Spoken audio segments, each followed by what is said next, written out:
안녕하세요. 창업 나침반 황규일 교수입니다. 반갑습니다. 네. 저는 남서울대학교 경영학과에 재직 중에 있습니다. 그리고 남서울대학교에는 창업보육센터가 있습니다. 약 40개 업체가 지금 사업을 하고 있고요. 우리 충남에 14개 대학이 있는데 거기에 약 450개 업체가 있습니다. 그리고 저는 거기에 충청남도 창업보육협의회 회장을 지금 하고 있고요.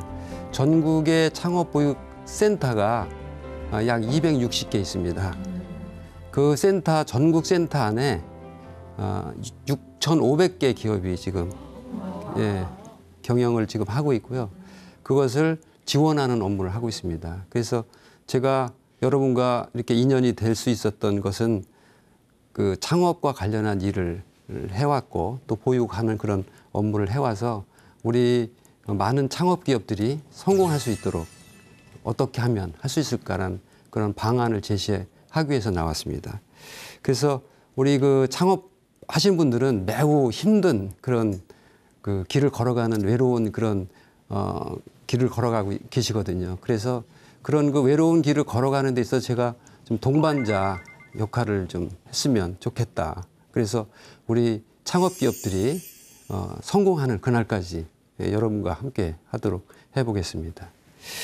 그래서 창업과 관련해서 한 수차례에 걸쳐서 그 강의를 진행을 좀 해보도록 하겠습니다. 주로 이제 오늘은 그 창업과 관련해서 마음을 어떻게 써야 되는지, 이 마음을 쓰는 것은 전반적인 그런 그 창업과 관련한 모든 그 대상자들, 창업 경영자가 대상이 될 것이고 창업을 하기 전에 예비 창업자도 해당되지 않을까 생각이 듭니다. 그래서 제가 지금 학교에서 근무를 하고 있고 교수직을 수행하고 있는데 여러분들 보시기에 제가 창업한 교수처럼 보이시는지요? 학교 선생님처럼 이렇게 보이시나요, 그죠? 네. 근데 저는 사실은 창업을 했습니다. 약 15년 전에 창업을 한 경험이 있습니다. 그래서 창업 경영자입니다.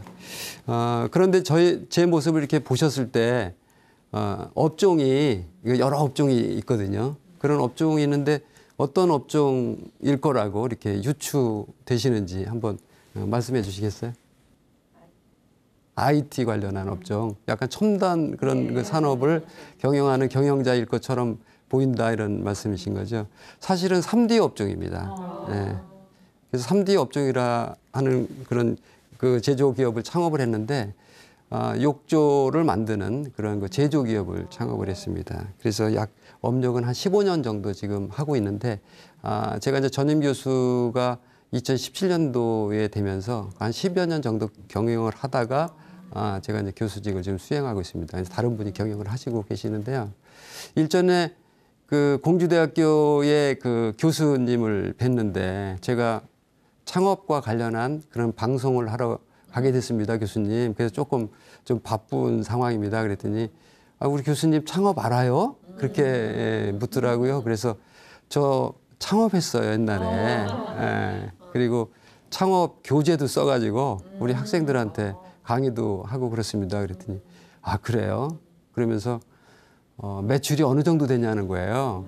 그래서 한 4, 50억 정도 됩니다. 그랬더니 그렇게 많아요? 그러면서 깜짝 놀라시는 그런 상황이었습니다만 이제 그분은 그 나노 분자 이렇게 가루를 만드는 그런 공학 그 교수님이신데 같이 창업을 하신 모양이에요. 어느 그 기업가하고 그 공동 투자해서 창업을 했는데 지금 한 3년 정도 이렇게 과정을 거치고 있는데 제품화 단계가 그렇게 잘 진행되지는 아직은 않으신 것 같아요. 그러면서 창업을 해가지고 성공하는 확률이 한 2% 될까? 뭐 그러시면서 상당히 이제 부정적인 그런 견해의 말씀을 하시더라고요. 그래서 그 교수님이 저에게 창업한 어떤 교수가 아닐 거라고 하는 그런 생각을 하셨던 것 같습니다.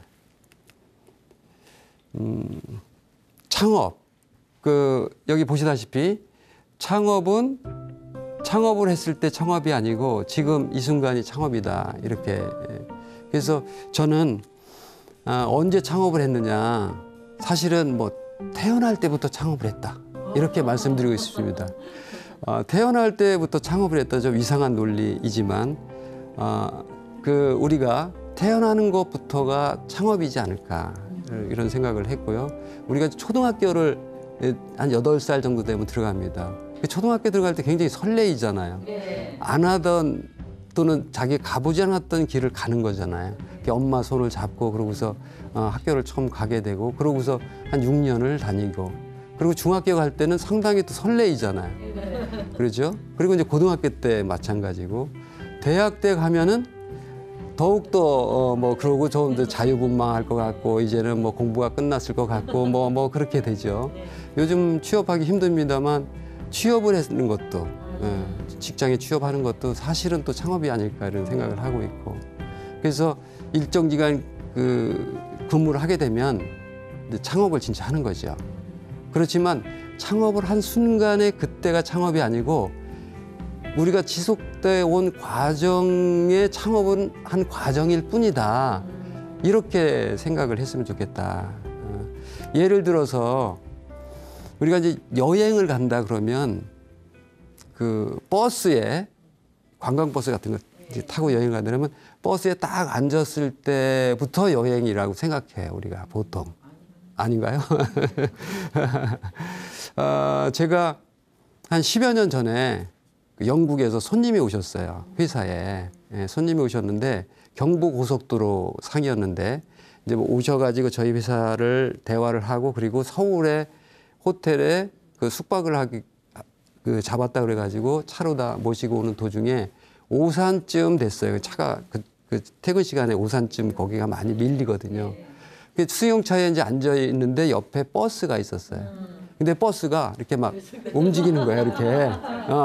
그러니까 이 양반이 저를 이렇게 보면서 저게 뭐냐. 그래서 제가 고개 숙여가지고 저 위를 좀 한번 봐라. 그랬더니 이렇게 보니까 사람들이 막 이렇게 뛰는 모습이 있는 거예요.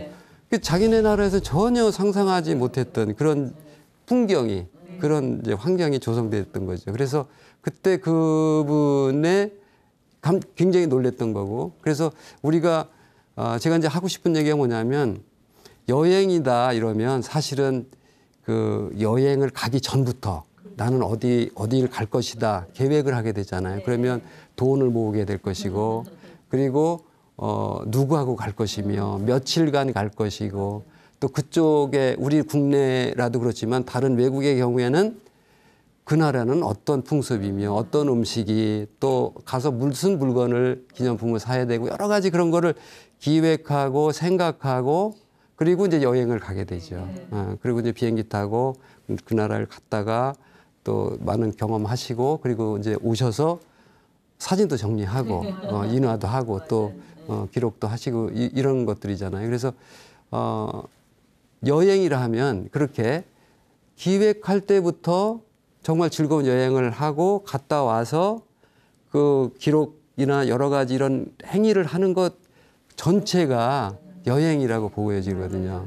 그래서 창업은 지금 이 순간, 지금 내가 하는 이 순간이 창업이다 라는 것이죠. 창업을 해서 개업식을 해가지고 그 순간부터가 창업이 아니고 과거부터 해왔던 자기의 그런 가치관과 생각과 그리고 어떻게 기업을 끌고 나가야 되는 여러 가지 그런 그 준비 상황들이 결집된 상황에서 창업을 하게 되는 거잖아요. 그러니까 그 전체가 이제 창업인 거라고 보여지는 거죠. 그래서 저는 창업은 지금 이 순간에부터가 창업이다. 그래서 지금 여러분들이 하시는 직장 생활이라면 직장 생활 하시는 지금 이 순간이 창업이라고 생각을 하면서 마음가짐을 가졌으면 좋겠다 하는 것입니다.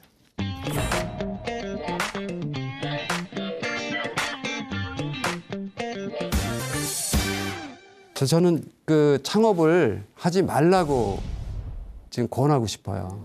왜 그러냐면 창업을 해가지고 제가 제일 안 좋았던 게 뭐냐면 밤에 자다가 벌떡 일어나는 거예요.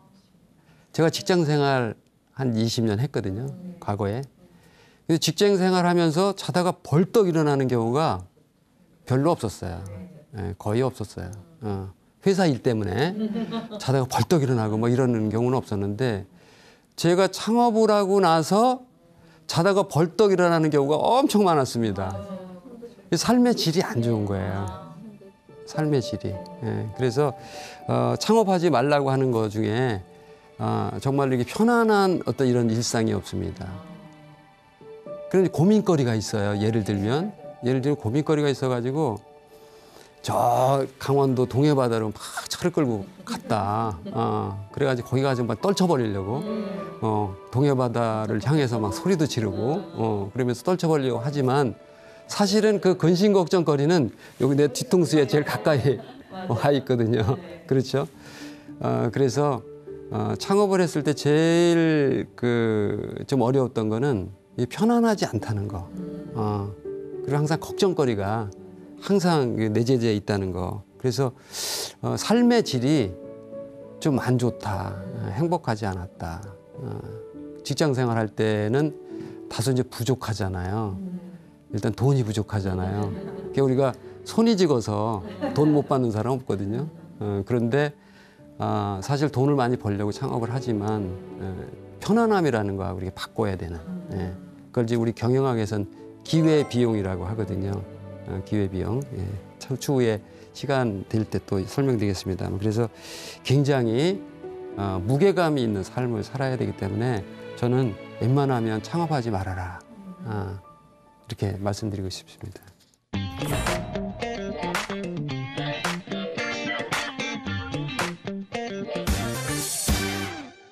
그럼에도 불구하고 창업을 많이 합니다. 그렇죠? 왜 창업을 할까요? 창업하면 뭐가 좋을까요? 그렇습니다. 세상에 재미 중에 돈 세는 재미가 최고 좋답니다. 돈 세는 재미가. 예, 그래서 돈을 벌을 때 그 재미가 그렇게 있는 모양입니다. 예, 그래서 부자가 되고 돈을 많이 벌면 이제 누릴 게 많아, 누릴 게. 그렇죠? 누리기 위해서 창업을 많이 할 수 있죠. 그러면 일단 창업을 하게 되면 사장이 됐다 그러면 좀 자유스럽다. 그죠? 자기가 시간을 할애해서 쓸 수 있는 그런 자유로움이라는 게 우리를 유혹하죠. 그리고 또 좋은 차를 끌고 다닐 수 있어요. 그러죠? 그럼 대우도 달라지잖아요. 음식점 같은 데 갈 때도 좋은 외제차 같은 거 끌고 가고 그러면 대우가 달라지잖아요. 또 좋은 음식을 먹을 수 있죠. 좋은 호텔이나 좋은 장소에 가서 맛있는 음식, 고급스러운 음식도 먹을 수 있고 대접할 수 있고 뭐 그런 것들이 있을 수 있고 그다음에 옷도 좋은 옷을 자기가 원하는 거 사 입을 수도 있고 또 제가 이제 여행을 다닐 때 특히 비행기를 탈 때 이 돈이 있고 없고를 이렇게 가늠하는 게 제일 좀 기분이 좀 덜 좋으면서도 이해할 수 있는 게 뭐냐면 비즈니스석과 이코노미석을 구분해서 그렇게 할 때 그죠?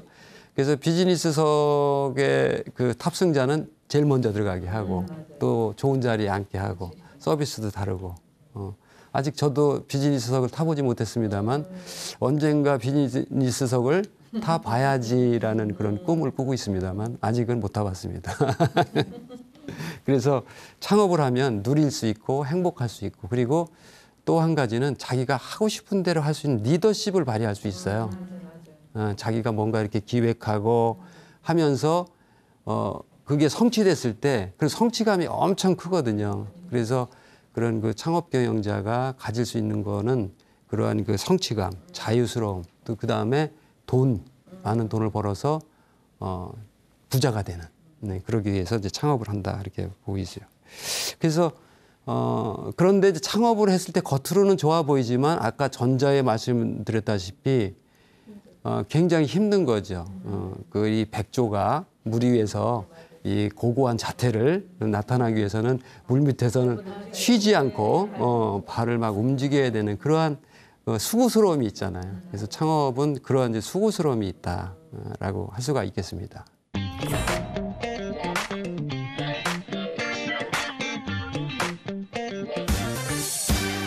실패하지는 않는 창업을 해야 돼요. 우리가 창업을 하게 됐을 때 3년에서 5년 사이에 망하는 그 기업이 몇 퍼센트나 되냐면 70% 됩니다.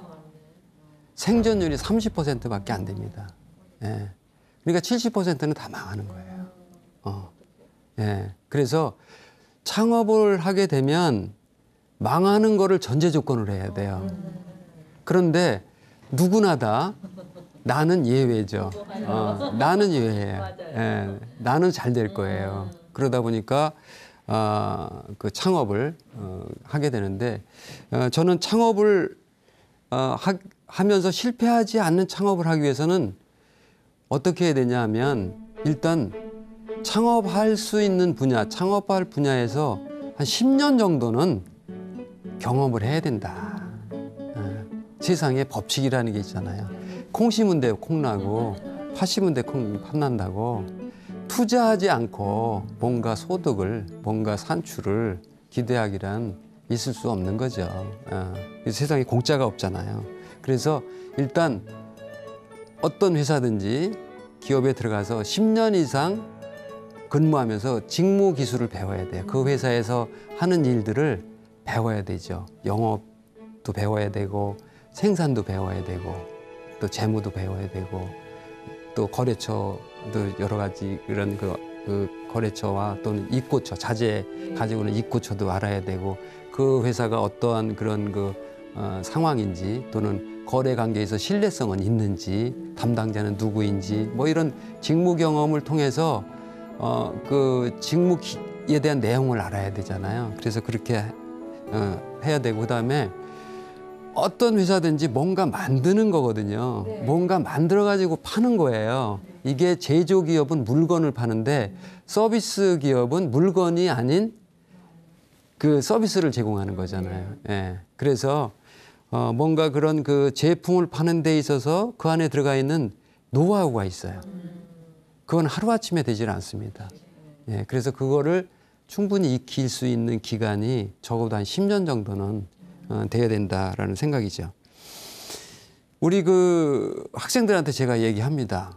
니네들 회사에 들어갈 때 이력서 쓸 때 희망급여 요즘에 최저임금 한 180만 원 넘거든요. 그럼 1년 한 2,500만 원 정도는 되는 상황인데 뭐 한 3천만 원씩 쓰기도 하고 그렇게 이제 쓰는데 쓰지 마라 그렇게. 왜 쓰지 않느냐면 니네들이 2,500만 원, 3천만 원 정도 연봉을 요구하지만 기업에서는 여러분들이 정말 생산성 있는 정말 회사에서 누군가 시키지 않아도 일을 하면서 회사에 돈을 벌어줄 정도가 되려면 3년 정도는 배워야 된다. 그래서 3년이면 1억을 투자해야 된다. 그런데 회사에 가서 배우면서 돈을 내가 충분히 받을 수 있다. 이건 아니다. 그럼 이력서에 급여란에는 어떻게 해야 되느냐. 회사의 규정에 따르겠음. 회사의 규정에 따라가지고 회사 형편이 다 다르잖아요. 그러면 그 회사의 형편에 따라서 너는 얼마 줄 수 있다. 일할 수 있겠느냐. 그러면 기꺼이 일할 수 있습니다. 그때 마음속에는 그래 나는 돈을 내고 배워야 되는데 돈을 받아가면서 배우니 이 돈은 굉장히 가치가 있고 나한테는 의미가 있다. 이렇게 생각을 해야 되는 거예요. 그런데 제가 과거에 우리 기업에서 경영을 할 때 고려대학교 경영학과를 졸업한 학생이 왔어. 졸업자가 왔어. 그래서 봉급을 받아가는 모양이에요. 그랬더니 그 엄마가 그러셨대요. 뭐라고 그러셨냐면은 야 내가 그 봉급 받아오라고 공부를 시켰냐. 그 자식을 죽이는 거 아니겠어요? 그렇죠? 예. 엄마가 그렇게 말씀하시는 건 조금 곤란하지 않겠어요? 그래 수고했다. 고생했다. 그래 그 돈은 굉장히 값진 돈이야. 네가 회사에 대해서 잘 모르잖아. 그런데 그 회사에 가서 그 봉급을 받아오기까지는 너도 고생했지만 그 회사 사장님도 많이 배려해서 주신 거야. 더 많이 잘 배워서 회사 직무 잘 익혀가지고 그쪽 분야에서 크게 성공했으면 좋겠다. 이렇게 격려를 해주시면 좋은데 엄마가 그렇게 말씀하셔가지고 그런지 그 친구가 적응을 잘 못했어요. 그래서 근간에 이제 그만뒀죠. 몇 달 다니다가 그만둔 사례가 있었습니다. 그래서 제가 말씀드리고 싶은 거는 그런 창업을 하기 전까지는 그런 자기 분야에서 일어나는 일들을, 회사에서 일어나는 일들을 속속들이 충분히 알 필요가 있어요. 특히 거래처의 관계, 거래처에서 사람과의 관계, 그 회사의 담당자가 누구이며 사장님은 누구이고 또 그 회사는 어떤 기술을 가지고 있고 그 회사의 신뢰성은 어떻고 그 회사는 무엇을 잘하고 그것을 내가 취해가지고 어떻게 만들 때 우리 회사의 제품이 최고의 제품으로 나올 수 있는지 이런 것들에 대해 속속들이 알 필요가 있거든요. 그래서 그런 것들이 충분히 내재돼 있을 때 그 정도 되려면 한 10년 정도 걸리지 않을까. 저는 이제 그렇게 보고 있는 거죠. 저는 20년 정도를 근무했습니다. 그러다 보니까 충분한 이제 경험이 있었습니다만 추후에 창업과 관련한 동기는 이제 말씀드리겠습니다만 창업하기 전에 약 20년 정도 근무한 경험이 있습니다.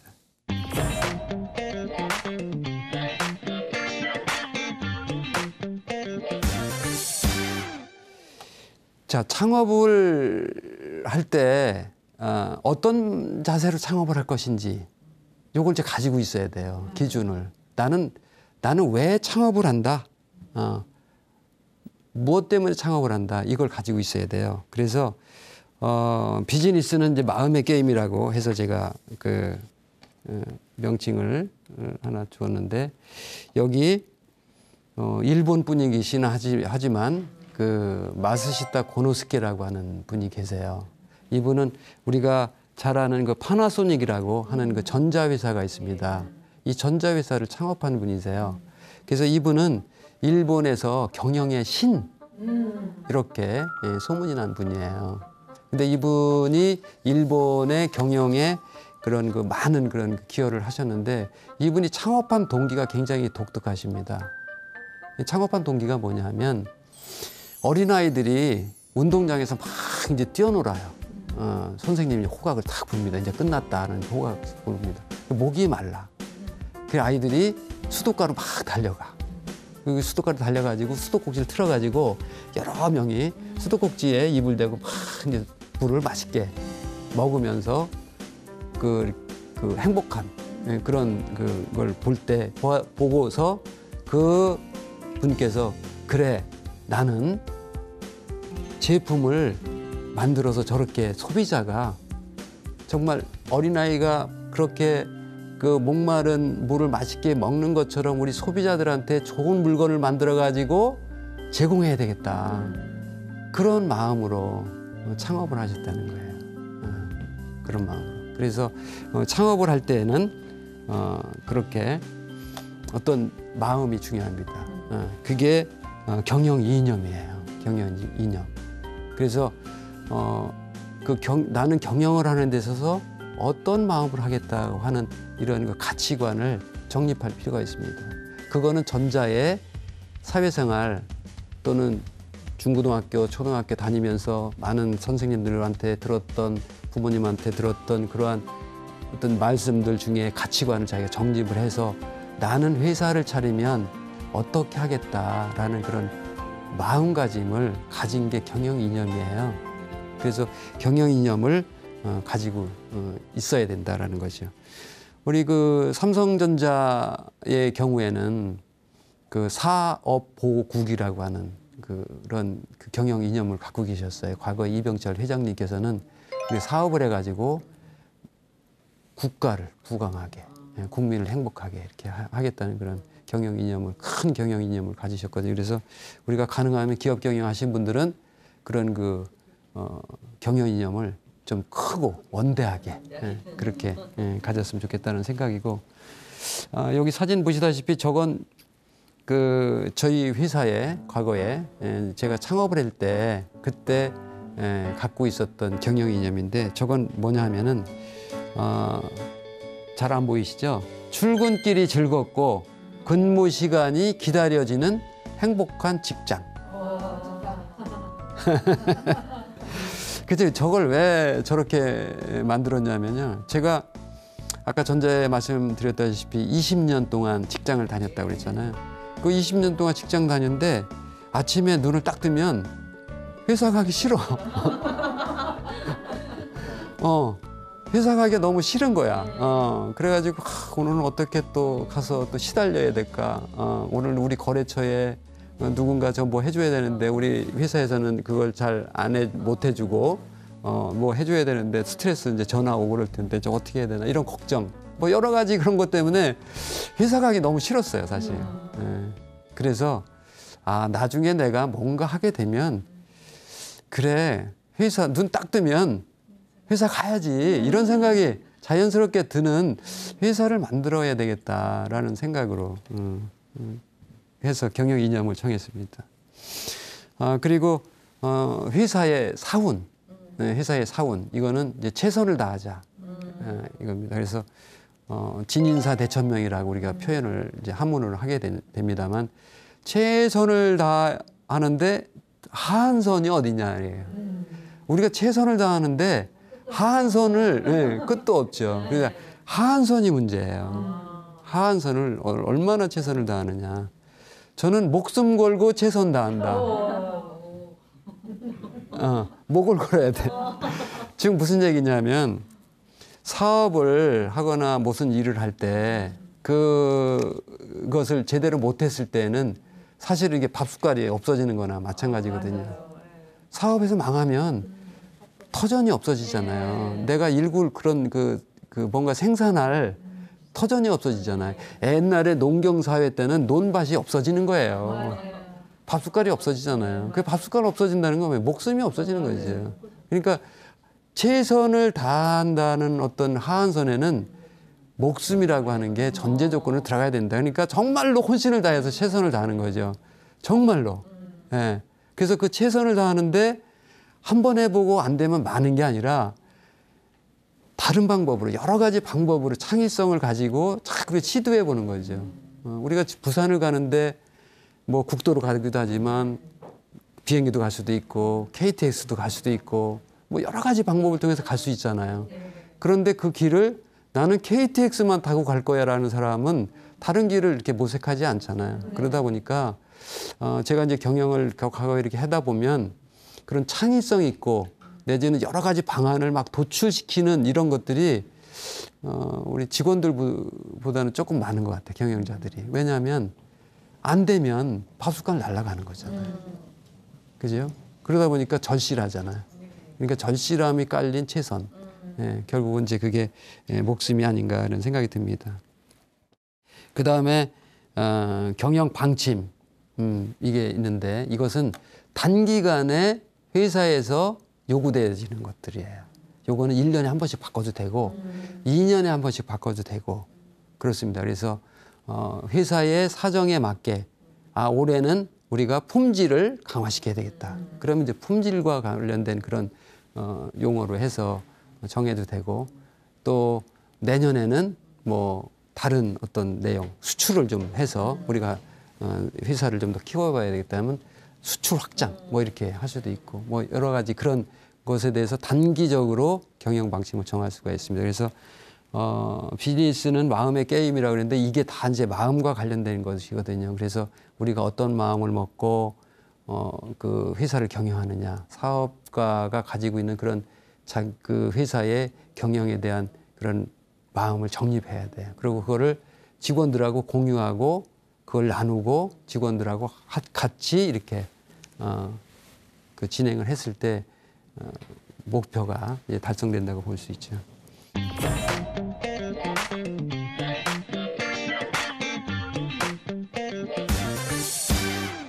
아까 제가 그 경영을 하면서 잠 못 잔다고 그랬어요. 잠 못 잔다고 그랬는데 제가 만든 말이 있습니다. 경영을 하면서 만든 말이 뭐냐면 저기 저 우측에 하단을 보시겠습니다만 살얼음판을 걷듯이 무당이 작두를 타듯이 우습죠? 약간 살벌하죠? 네. 야, 경영이 그렇게 어려운 것 같아요. 제가 창업자가 돼 보니까 이게 정말로 이 창업해서 이 회사를 경영하는 게 한두 가지를 걸러야 될 게 아니에요. 100가지 중에 한두 개 때문에 망할 수도 있거든요. 그러다 보니까 항상 깨어 있어야 되고 항상 긴장해야 되고 그렇지 않으면 만약에 망했다 그러면 그 이제 회사 경영하면서 담보라든가 이런 것도 집담보라든가 이렇게 들어가지 않으면 안 되거든요. 그러면 우리 가족들 저 과거에 그 IMF 때 서울역에 많은 분들이 가셨잖아요. 제가 가끔 그렇게 표현합니다. 망하면 서울역 가야 된다.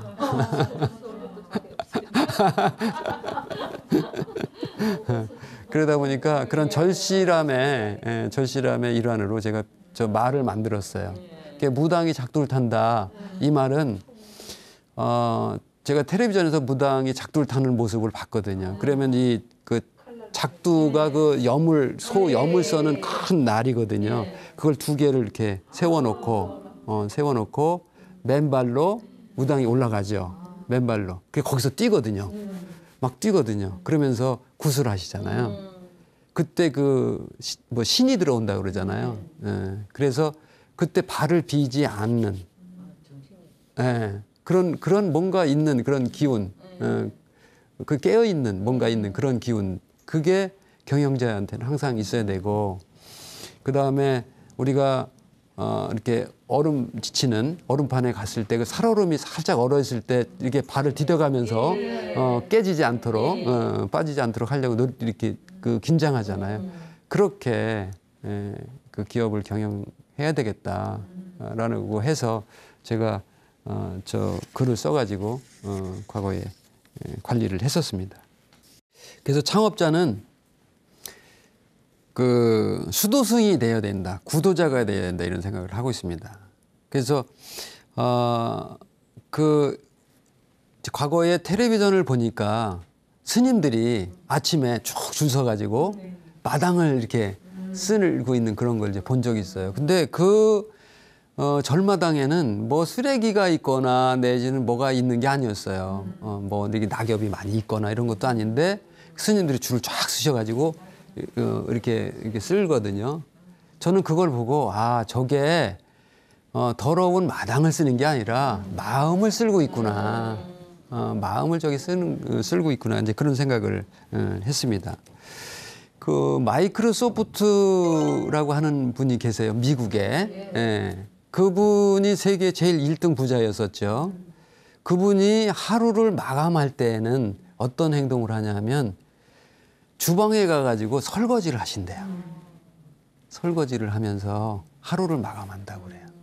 그래서 우리가 아는 그런 그 대기업의 정말로 세계적인 기업의 그런 경영자들이 굉장히 그런 이렇게 행동이 거칠고 또는 뭐 좀 이렇게 헛헛하다 그럴까? 뭐 이런 분들이 아니고 굉장히 섬세하고 정서적으로 정적인 분들이 상당히 많은 것 같다. 그래서 경영은 그런 분들이 주로 하는 거 아닌가 그런 생각을 하고 있습니다. 그러다 보니까 우리가 이제 그 직원들하고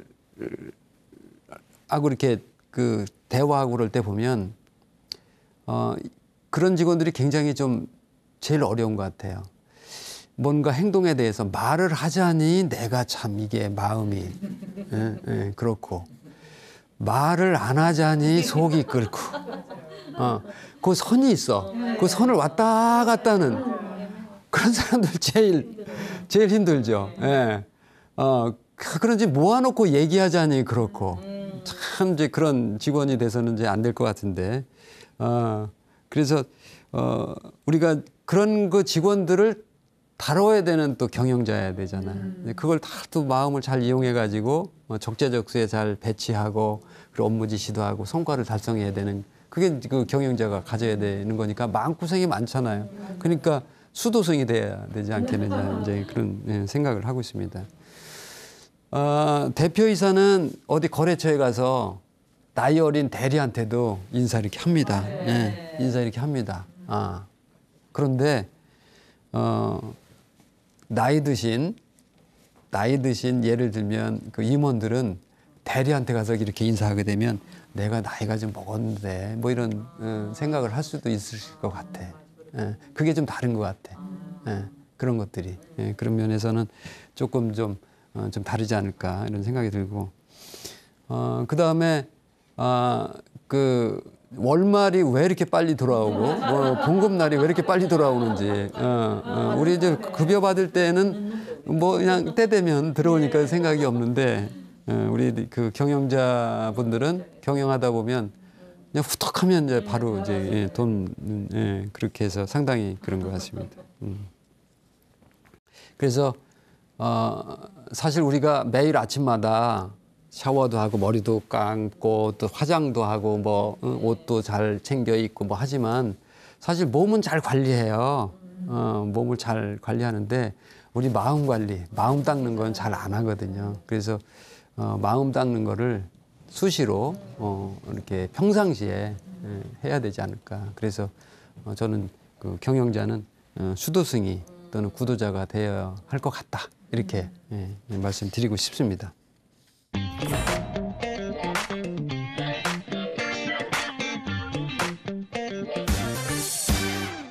자, 창업의 시점은 언제인가 하는 거죠. 창업은 언제 해야 되냐. 우리가 창업의 시점을 언제 하는 게 좋을까? 30대 하는 게 좋을까? 40대 하는 게 좋을까? 뭐 어떤 사람들은 나이 젊었을 때 빨리 해봐야 된다라는 분도 있어요. 그래 망하면 다시 일어날 수 있지 않겠느냐. 그런 분도 계시는데 우리 그 켄터키 프라이드 치킨이라고 하는 그 기업이 있어요. 그 켄터키 프라이드 치킨의 기업은 그 배부른 할아버지가 앞에 서 있죠. 그 켄터키 프라이드 치킨의 그 창업자 할아버지는 60세 넘어서 창업을 했어요. 60세 넘어서. 예. 그러니까 우리가 60세 넘었다 그러면 그게 늙었다 내지는 뭐 그렇게 생각할 수 있잖아요. 이제는 뭐 다 손 놔야 된다 이렇게 생각해야 되죠. 그런데 저분은 65세에 창업을 했습니다. 그리고 이제 월마트라고 하는 큰 유통시장의 혁명을 일으킨 분인데 저분은 44세에 창업을 하셨어요. 그리고 일회용 면도기, 이게 남자들이 쓰는 일회용 질레트라고 하는 면도기 회사가 있거든요. 저도 그거를 쓰고 있습니다만 그 회사의 대표는 48세에 창업을 했습니다. 예. 그래서 창업은 그 시절 따라 2년 따라 이렇게 옵니다. 우리가 직장 생활 하다가 승질 나가지고 창업하면 안 돼요. 윗사람이 막 괴롭혀. 그래가지고 막 불평불만하게 승질나. 내가 너 아니면 뭐 이러고서 나와가지고 창업할 수 있어요. 그런데 그렇게 홧김에 창업하면 망합니다. 망합니다. 70% 안에 분명히 들어갑니다. 그래서 주변의 상황이 만들어졌을 때 자연스럽게 창업을 하게 되는데 제가 아는 분 중에 한 분은 그 창업을 한 동기가 그 회사를 경영하던 창업자가 자식이 창업 그 회사를 맡을 사람이 없다 보니까 네가 이거 가져라 이래가지고 회사를 인수하는 분들도 계셨어요. 그래서 그 기회라는 게 꼭 내가 뭔가 이렇게 돈을 투자해서 딱 창업해가지고 회사 차리는 것보다 회사 열심히 일하고 다니다 보면 그 사장님이 그래 네가 한번 회사 경영해 볼래? 회사라는 게 뭐 이렇게 그 하다가 그만두고 나 그만둬 오늘부터 이러고서 딱 정리할 수 있는 게 아니거든요. 회사라는 거는. 그러니까 누군가 또 경영을 해줘야 되고 영속성 있게 가야 되거든요. 그러다 보니까 그걸 누군가를 대표들을 계속 찾고 있어요. 후계자를. 자녀가 있으면 자녀한테 물려줄 수도 있는데 자녀가 그거를 잘 물려받지 못하는 사람일 것 같다. 그러면 주면 안 되잖아요. 예. 그 당신이 죽기 전에 그 영향이 올 수 있잖아요. 그러니까 누군가 잘할 수 있는 사람, 직원 중에 있으면 네가 이거 맡아라 이래가지고 하시는 분이 맡은 분이 계세요. 자동차 제 주변에 자동차 제조업체를 하시는 분이 계시고 한 분은 유리 공장을 하시는 분이 계시는데 회사가 굉장히 큰 회사를 경영하고 계시는 분이 계세요. 그래서 그렇게 홧김에 또는 뭐 이렇게 그 무작정 또는 뭔가 이렇게 계획 없이 잘 되겠지 뭐 이렇게 해서 하는 창업은 바람직하지 않다. 그래서 창업의 시점은 나이가 크게 관계 없습니다. 시절 따라 인연 따라 창업의 기회가 옵니다. 그러면 열심히 일하다 보면 너 창업할래? 창업 이렇게 해볼래? 이럴 수도 있고 또 주변에서 권유해서 내가 돈 대줄 테니까 너 창업해봐. 이럴 수도 있고 그러면 그때 자연스럽게 창업을 하면 되거든요. 그래서 창업의 시점은 따로 정해져 있지 않다. 억지로 창업하지 마라. 이렇게 말씀드리고 싶습니다.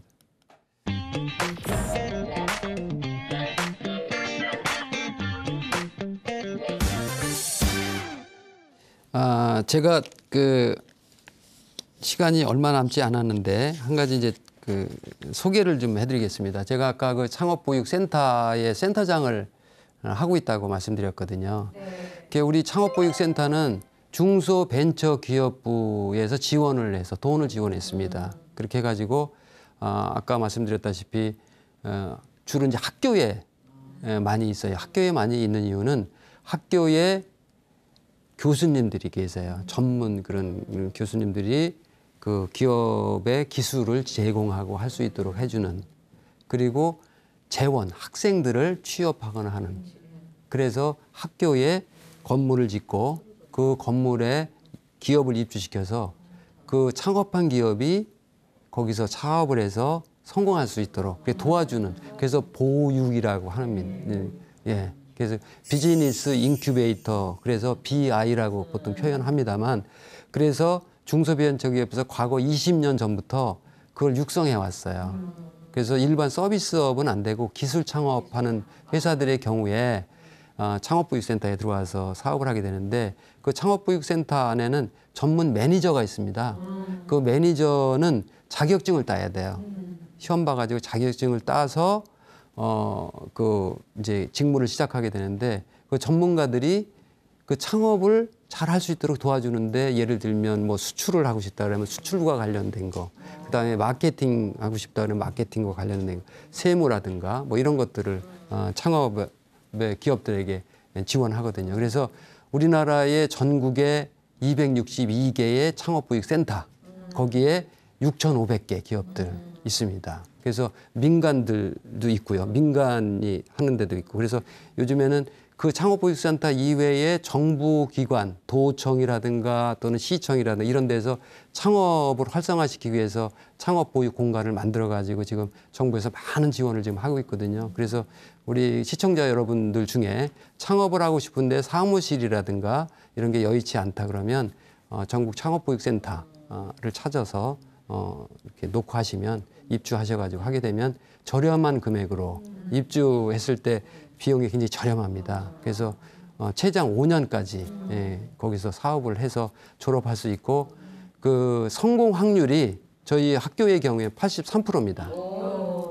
아까 실패할 기업이 30%밖에 안 됐잖아요. 70% 망한다 그랬잖아요. 그래서 우리 창업보육센터에 그런 들어오시면 그렇게 보육하는 거를 체계화해서 기업을 이렇게 지원하기 때문에 성공할 수 있는 그런 확률이 굉장히 높습니다. 그래서 많은 기업들, 또 예비 창업자들, 창업을 모색하시는 분들이 창업보육센터에 노크를 하셔서 입주하셔가지고 창업을 성공할 수 있도록 이렇게 하셨으면 좋겠습니다. 네, 그럼 오늘은 이상 창업과 관련한 그런 마음가짐과 약간의 그런 그 정부 지원 사업에 관해서 말씀드렸습니다. 감사합니다. 고맙습니다.